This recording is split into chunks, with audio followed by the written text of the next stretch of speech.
E você falou sobre essa questão de luz, trevas, sombras e tudo mais, e eu escutei uma frase esses dias que a luz estava perdendo um pouco a força, não no geral, mas num momento específico, né. E esse equilíbrio ele precisa ocorrer. Então podemos dizer que, as coisas ainda não ficam em uma harmonia sustentada, porque há uma predominância, às vezes, de uma treva, e a luz, às vezes, ela precisa ter um equilíbrio maior para que as coisas possam se sustentar? Olha, por muitos momentos a situação humana ficou delicada. Por exemplo, pensa para um jovem que está ali com seus 18 anos de idade. O que que ele vai preferir? Ir para um baile, para ouvir funk, para beber, para ver as garotas? Se vamos supor que tem dinheiro ainda para sair com um carrão, com a roupa bonita, né, ou ele vai usar esse dinheiro para uma busca espiritual? Qual que é a fo o contexto cultural que ele tem? Eu diria, de cada 10, 9 iria para o mundo da ostentação, querer ser mais um Neymar no mundo, e um vai buscar uma via espiritual. Nada contra o Neymar, mas sim, estou falando do que a figura pública dele representa, né. Não ele como jogador, não ele como pessoa, mas da figura pública dele, que é a ostentação. Mas muitas pessoas querem aquilo, e tudo bem elas quererem. Agora, se o viés cultural está jogando para isso, né, por exemplo, o que que é o legal nas músicas, o que que é o legal nas mídias que tem? A pessoa quase ser um gangster hoje, isso que é o bonito, né. Pessoas tentaculares de ouro, né, transformar as mulheres em algo objetificado, ter aquela luxúria, enfim. Nada contra o luxo, nada contra a dignidade e o conforto, mas como isso passa a ser o sentido da vida da pessoa, a vida dela não tem sentido nenhum. Então, as dificuldades do mundo por que que ficou difícil um acesso luminoso? Porque essas coisas que antes eram repudiadas a nível civilizatório, passaram a ser a norma, a normatização. Mas, quando a luz ela fica menor, a providência divina abre o campo do conhecimento para aqueles que buscam. E aí vão ver o quê? As escolas esotéricas, as tradições herméticas. Por exemplo, algo que acontece hoje que jamais aconteceu na história.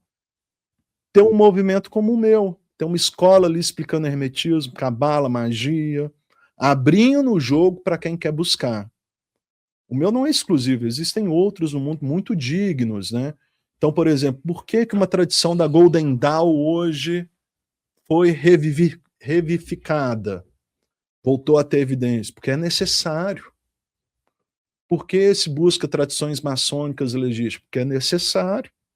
Se a gente perder o mundo das virtudes, teremos apenas as trevas. Então, esse é um paradoxo positivo. Quanto mais trevas tiver, mais longe vai aquele que está disposto a fazer o trabalho espiritual, porque é muito difícil. Então, cada degrau superado é uma vitória estrondosa. E eu posso te falar uma coisa: não há no cosmo, no universo, um planeta que tenha possibilidades espirituais como o nosso. Nunca na história do universo aconteceu isso que está acontecendo na Terra hoje. Você ter um caminho iniciático completo aberto para quem busca. Mas a porta é estreita, o caminho é árduo, é o fio da navalha, se manter ali é difícil, mas vale a pena. É. E às vezes a pessoa tem a possibilidade de acender a luz, mas ela não aperta o interruptor. Exato, ela vai duvidar, ela vai achar que não é a hora, mas o tempo de vida está passando, né. É, tá passando. E aproveitando que a gente teve todo esse assunto super interessante e complexo, as pessoas que estão buscando um estudo aprofundado, elas devem ter questionamentos sobre os caminhos que levam um mago a se perpetuar. E quais são as principais disciplinas que um mago ele tem a necessidade em sua caminhada de estudar e estar dominando? Um mago ele precisa, primeiro, buscar desenvolver a força de vontade para não desistir do processo, porque é difícil. Antes os livros eram todos velados, eram todos codificados, né. Hoje eu ofereço na minha escola justamente a síntese para uma pessoa poder ler e entender aqueles livros. Então, primeiro é o caminho real tradicional dos magos, o hermetismo, a cabala. Mas a magia ela necessita também das artes esotéricas, numerologia, astrologia, que vão sempre estarem presentes ali no pensamento da magia. E eu diria também que o tarô e a magia cerimonial. A magia cerimonial é exatamente o que acontece, por exemplo, em uma loja maçônica. O que que o maçom faz ali no ritual? A emulação do cosmo. Uma loja maçônica, um templo maçônico, ele está representando o templo de Salomão e, ao mesmo tempo, o centro do universo. Então, o mago, ele vai emular o nascimento do universo nos seus rituais, para ele poder, então, ordenar o universo segundo a vontade e o objetivo que ele tem naquele momento. Então, por exemplo, se eu quero trabalhar com a energia da cura, eu vou fazer um ritual, uma magia cerimonial, aonde eu vou emular o nascimento do universo e vou evidenciar os aspectos da cura, que nós chamamos na magia de Mercúrio, ou de Jeová Rafa, Deus que cura, ou com o anjo Rafael, a cura de Deus. Vou chamar essa presença e ali vou trabalhar com ela. Então, eu diria que, além disso, tarô. Tarô é muito importante, é um instrumento do mago. Por isso que a primeira carta do tarô é o mago. Ele começa ali contando da magia, né? Muitas pessoas hoje jogam tarô, algumas para oracular, outras para brincar. Se a gente entra numa livraria hoje, vai ter um tanto de tarô de coisas, tarô do gatinho, tarô, enfim, né, de várias, folclórico. Aquilo não é um tarô, aquilo é um deck de baralho. Tarô são os clássicos, né, o de Marcelli, o tarô de White, o tarô de Tote, são trabalhos feitos para serem ferramentas de um mago. Porque o que está no tarô? São 22 cartas. Elas estão refletindo os 22 caracteres do alfabeto hebraico. Eles têm um valor numérico, um valor simbólico e contam uma etapa do processo espiritual que a pessoa está passando. Então, para você entender um tarô, você vai entender a jornada de formação do mago. Vai começar com a carta 22 ou a carta 0, que é o louco. O que é o louco? É a pessoa normal do mundo. A pessoa que está curtindo a festa. Mas o que o louco ele está fazendo? Ele está do lado do abismo. Ele está mais um passo e cai no abismo. Carregando uma trouxa com pouquinhas coisas ali. No tarô de Marcelli ainda tem um cachorro que morde a bunda do tolo, né? Ele está mostrando, né, a bunda ali. Mas ele vai passando pelos processos do mundo e esse tolo vai se tornando sábio, até aquele tolo se tornar o mago. Então, o tolo da carta 22 ou da carta 0 é a mesma pessoa da carta 1.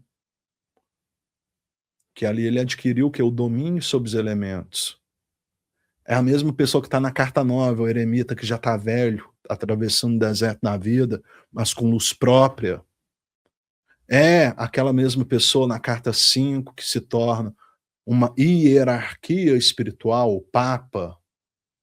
É também a pessoa na carta 2 que conhece a gnose ou a sabedoria, que são os mistérios da alta sacerdotisa.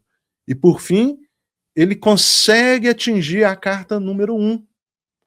E ele está jovem novamente, porque ele dominou a pedra cúbica de Esod, a pedra filosofal, e com ela ele domina os 4 elementos e o jogo da vida.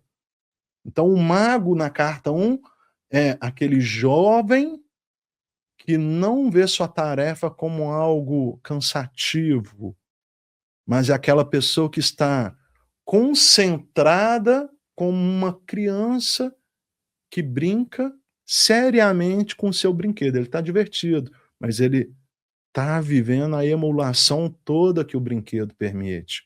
Uma criança, quando pega um bonequinho, ele é o boneco. Quando ele pega um giz e desenha, ele é o desenho. E é isso que está representando a carta número 1. O mago, para fazer a magia, ele é a própria magia.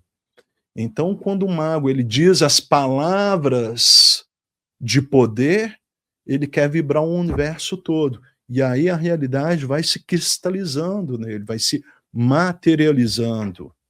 Então eu diria, para se tornar um mago, a primeira coisa é não desistir. A segunda coisa é buscar uma boa formação para não cair nos labirintos de informação que existem na internet. Porque ali tem gente que vai falar que luciferianismo é bom, mas não é. Outro vai falar que satanismo é bom, mas não é. Outro vai falar que a magia do caos é a magia, mas não é. Tem várias coisas ali que vão levar para os equívocos.